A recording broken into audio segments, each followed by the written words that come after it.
ذلك الكتاب لا ريب فيه هدى للمتقين. أعوذ بالله من الشيطان الرجيم. بسم الله الرحمن الرحيم. وإلهكم إله واحد لا إله إلا هو الرحمن الرحيم। আর তোমাদের ইলাহ একমাত্র ইলাহ, লা ইলাহা ইল্লাহু, তিনি ছাড়া কোনো ইলাহ নেই, আর রহমান আর রহিম, আর তিনি হলেন সীমাহীন দয়ার আধার, আর রহিম, এবং তিনি হলেন নেহায়েত মেহেরবান। সুপ্রিয় দর্শক ও শ্রোতা,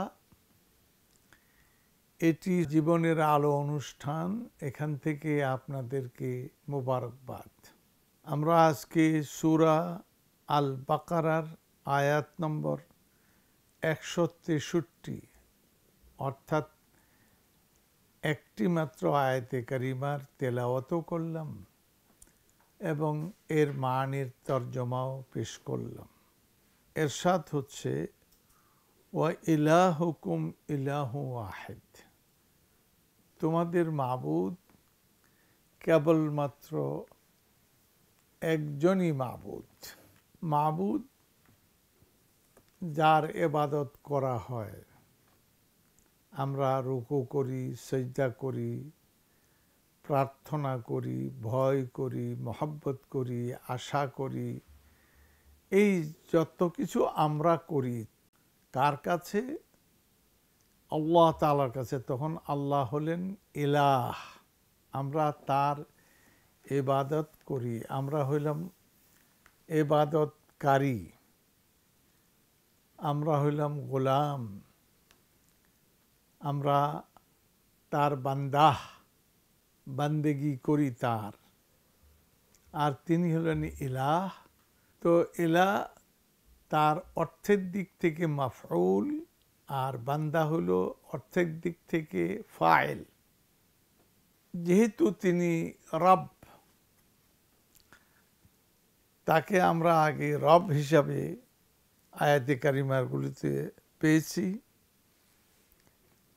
সুতরাং এই রব হল কর্তা, আর আমরা মাফউল, আমাদের কর্তাটা, ক্রিয়াটা আমাদের উপরে বর্তায়, সুতরাং ক্রিয়াকারী হলেন কর্তা। তো রব হিসাবে তিনি কর্তা। কিসের কর্তা? সৃষ্টিকর্তা।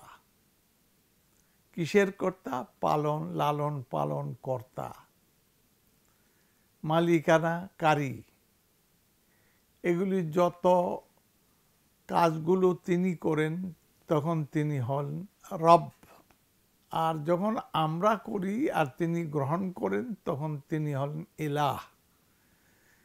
তো রব হিসাবে প্রথম পরিচয় তার রব। কেন? যেহেতু তিনি সৃষ্টি করেছেন, তো সৃষ্টি তো আগেই হয়, আমরা তো ইবাদত করব পরে। তিনি স্রষ্টা হিসাবে কর্মটা আগে করেন।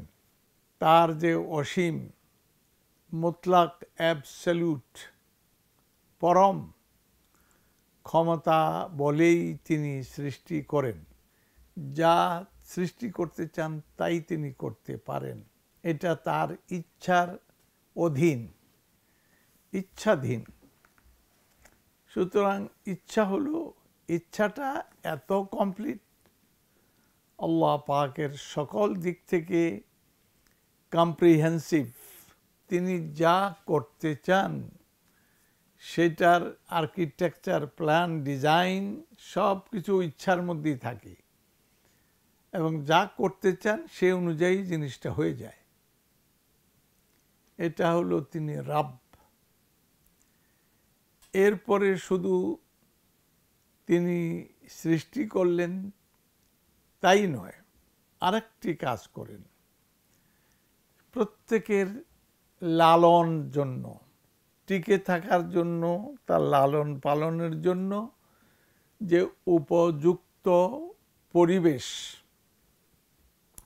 তার দরকার, সেই পরিবেশও তিনি সৃষ্টি করেন, সরবরাহ করেন, আমাদের সৃষ্টি করলেন। কিন্তু আমরা অক্সিজেন ছাড়া বাঁচতে পারি না।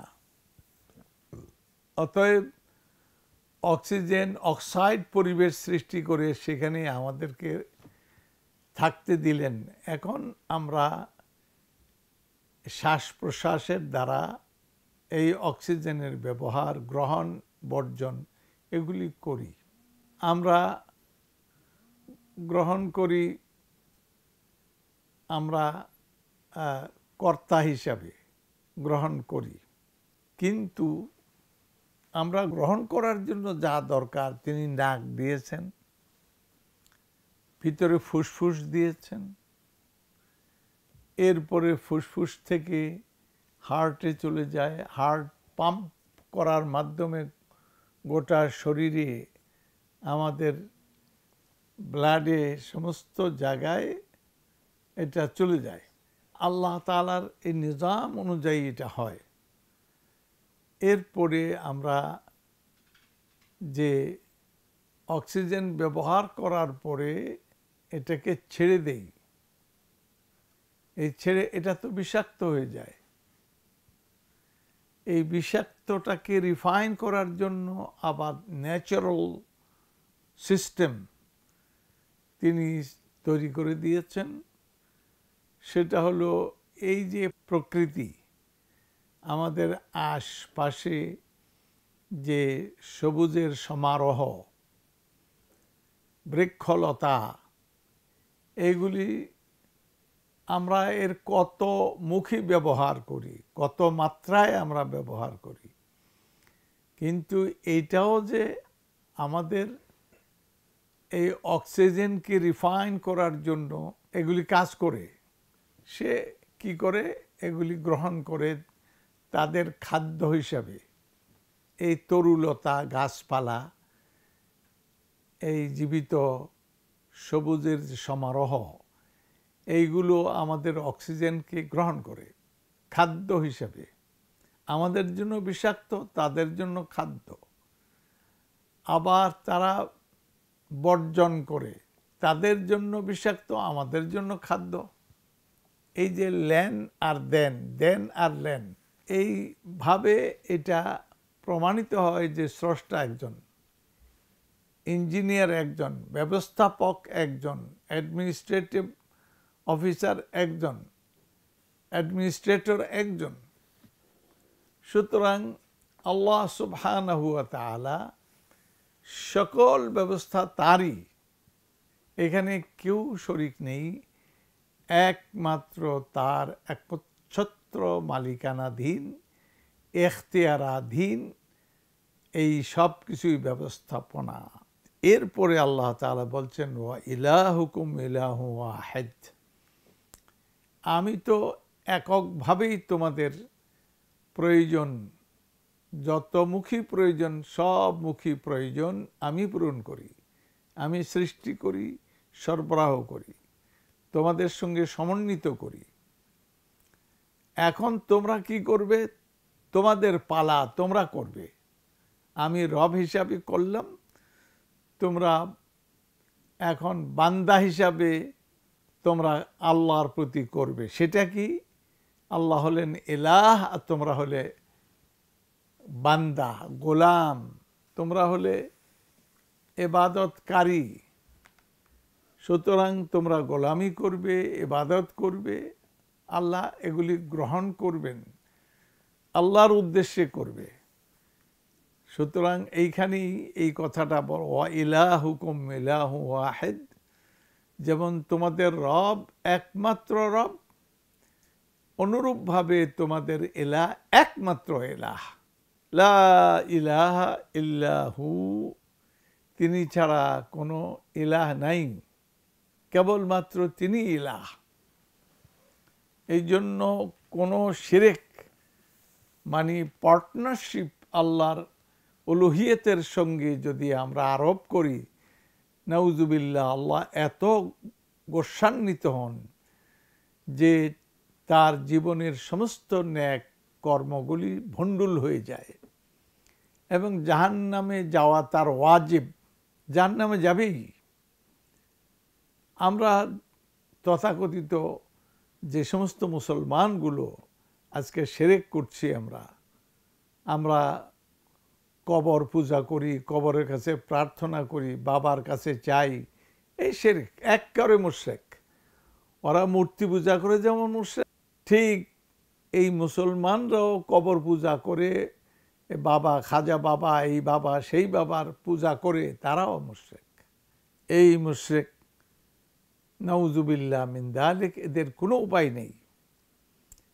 সুতরাং তিনি রহমান এবং রহিম, কাজে যত তাড়াতাড়ি তওবা করো, এই সমস্ত কুসংস্কার থেকে, বেদাত থেকে, শিরক থেকে নিজেকে প্রত্যাহার করো এবং তার কাছে ক্ষমা চাও। তিনি রহমান রহিম, তিনি একমাত্র দয়াবান, দয়ালু, তিনি ক্ষমা করে দিবেন।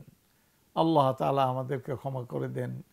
ইন্নাহু ওয়ালিয়্যু যালিকা ওয়া আলা মা ইয়াশাউ কাদির।